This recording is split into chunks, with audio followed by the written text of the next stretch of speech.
Standard 8 subject general science unit 12 introduction to acid and base. मागील पाठाला आपण acid and indicator ह्या घटकाविषयी माहिती पाहिली. आज आपण making of natural indicator and acid ह्या घटकाविषयी माहिती पाहणार आहोत. मेकिंग अ नॅचरल इंडिकेटर म्हणजेच नैसर्गिक दर्शक बनविणे. डोमेस्टिक इंडिकेटर घरगुती दर्शक. On non availability of laboratory indicator natural indicators can be made by using several domestic substances. प्रयोगशाळेतील दर्शक पदार्थ उपलब्ध नसल्यास घरातील अनेक पदार्थाच्या सहाय्याने नैसर्गिक दर्शक बनवता येतात. You must have seen yellow food stain turning red after washing with soap. अन्नाचा पिवसर डाग साबणाने धुतल्यानंतर लालसर झालेला तुम्ही पाहिला असेल. This colour changes in a result of chemical reaction between turmeric and alkaline materials of soap. Here turmeric acts as an indicator.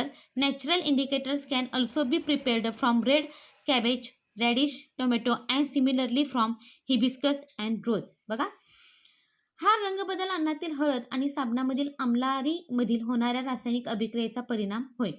येथे हळद ही दर्शकाचे कार्य करते. याचप्रमाणे लाल कोबी, मुळा, टोमॅटो तसेच जास्वंद आणि गुलाबापासूनही नैसर्गिक दर्शक तयार करता येतात. बघा, इथं काही साहित्य दिलेलं आहे. Hibiscus, rose, turmeric, red cabbage, leaves, filter paper, ETC. जास्वंद, गुलाब, हळद, लाल कोबीची पाने, गालन कागद इत्यादी. And activity. आता कृती काय आहे ती पहिल्यांदा मी सरळ वाचते. रब red petals of hibiscus flower on the white filter paper. This gives hibiscus indicator paper. Similarly, rub rose petals on the white filter paper. Cut strips of this paper. It is a rose indicator paper. Take turmeric powder.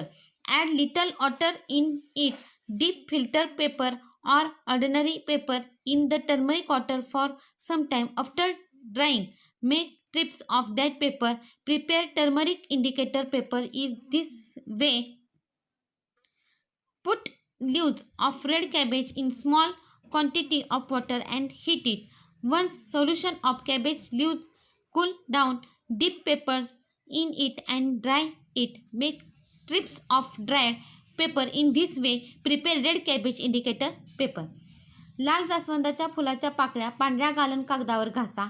ह्या पट्ट्या घापून घ्या. हा झाला जास्वंदापासून तयार झालेला दर्शक कागद. त्याचप्रमाणे गुलाबाच्या पाकळ्या पांढऱ्या गालन कागदावर घासा. ह्या कागदाच्या पट्ट्या कापून घ्या. हा झाला गुलाबाचा दर्शक कागद. हळदीची पूड घ्या. त्यात थोडे पाणी घाला. ह्या हळदीच्या पाण्यात गाळण कागद किंवा साधा कागद थोडा वेळ बुडवून ठेवा. वाळल्यावर त्या कागदाच्या पट्ट्या तयार करा. ह्याप्रमाणे हळद दर्शक कागद तयार करा. लाल कोबीची पाने थोड्याशा पाण्यात टाकून पाणी तापवा. कोबीच्या पानाचे द्रावण थंड झाल्यावर त्यामध्ये कागद बुडवून बाहेर काढा. कागद वाळवून त्याचे छोटे तुकडे करा. ह्या प्रकारे कोबीच्या पानांचा दर्शक तयार करून पहा. हा आपला आहे नैसर्गिक दर्शक, घरगुती नैसर्गिक दर्शक. Take baking powder, add litre water to it. Add this solution on to lime juice, vinegar, orange juice, apple juice ETC and note the findings. खाण्याचा सोडा घ्या. त्यात थोडे पाणी टाका. जे द्रावण होईल ते लिंबू रस, विनेगर, चतरा रस, सफरचंद रस इत्यादी पदार्थावर टाकून निरीक्षणाची नोंद करा. काय आढळते मुलांनो? आपल्याला असे आढळून येते की आपण जर ते ह्या ज्यूसमध्ये किंवा रसामध्ये खाण्याच्या सोड्याचे द्रावण टाकले तर फसफस म्हणजे बुडबुड आपल्याला दिसते.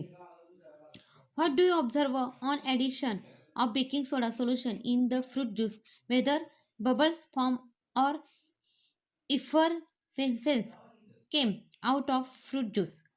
खाण्याच्या सोड्याचे पाण्यामधील द्रावण फळांच्या रसात टाकल्यावर तुम्हाला काय आढळते? बुडबुडे आले की फळांचा रस फसफसल्यासारखा झाला. From the above first activity we came to know that yellow turmeric indicators papers turns red in certain solutions. Similarly, on addition of baking soda solution in the acidic solution, bubbles come out or effervescence is produced. वरीलपैकी पहिल्या कृतीतून समजते की हळदीपासून बनविलेल्या दर्शक कागदी पट्ट्यांचा पिवळा रंग काही विशिष्ट पदार्थांच्या पाण्यामध्ये द्रावणात लाल होतो. आम्लारीधर्मी पदार्थांच्या हळदीच्या दर्शक कागदाचा रंग लाल होतो. त्याचप्रमाणे आम्लधर्मी पदार्थाच्या द्रावणात खाण्याच्या सोड्याचे पाण्यामधील द्रावण टाकल्यावर बुडबुड येतात किंवा ते फसफसते.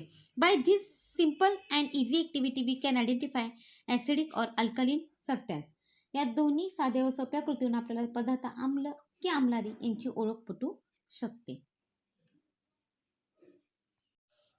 ॲसिड. ॲसिड म्हणजेच आम्ल. Acid is such a substance which gives H+ ions in solution state. For example, HCl dissociation in water solution. आम्ल हा एक असा पदार्थ असतो की ज्याचे पाण्यातील द्रावण हायड्रोजन आयन H+ उपलब्ध करून देते, निर्माण करते. उदाहरणार्थ पाण्यात द्रावणात हायड्रोक्लोरिक चे विघटन होते, म्हणजेच HCl हायड्रोक्लोरिक ॲसिडचे विघटन झाल्यानंतर H+ आणि Cl- म्हणजेच हायड्रोजन आयन आणि क्लोराईड आयन असे दोन अणू तयार होतात. Example of some acids. आम्लांची काही उदाहरणे: hydrochloric acid HCl, nitric acid HNO3, sulphuric acid H2SO4, carbonic acid H2CO3 in cold aerated drinks. Hydrochloric आम्ल HCl, नायट्रिक आम्ल HNO3, सल्फ्युरिक आम्ल H2SO4, कार्बोनिक आम्ल H2CO3. शेतपेयामधील लिंबू व इतर अनेक फळातील ॲस्कॉर्बिक आम्ल, सायट्रिक आम्ल, व्हिनेगरमधील ॲसेटिक आम्ल इत्यादी. Our daily diet contain a few natural acids. They are mild in nature and hence are not harmful like mineral acids. A few substances having natural acids organic are given in the following table. आपण वापरत असलेल्या खाद्यपदार्थातील काही नैसर्गिक सेंद्रिय आम्ले असतात. ती सौम्य प्रकृतीची असल्याने खनिज आम्लाप्रमाणे हानिकारक आणि अपायकारक नसतात. फॉर एक्झाम्पल, म्हणजेच व्हिनेगर, ॲसिटिक ॲसिड. पुढचा आहे ऑरेंज, संत्रे, सायट्रिक ॲसिड. पुढचा आहे टॅमरिन, चिंच, म्हणजेच टार्टारिक ॲसिड. पुढचा आहे टोमॅटो, ऑक्झॅलिक ॲसिड. कर्ड, दही, लॅक्टिक ॲसिड. लेमन, लिंबू, सायट्रिक ॲसिड.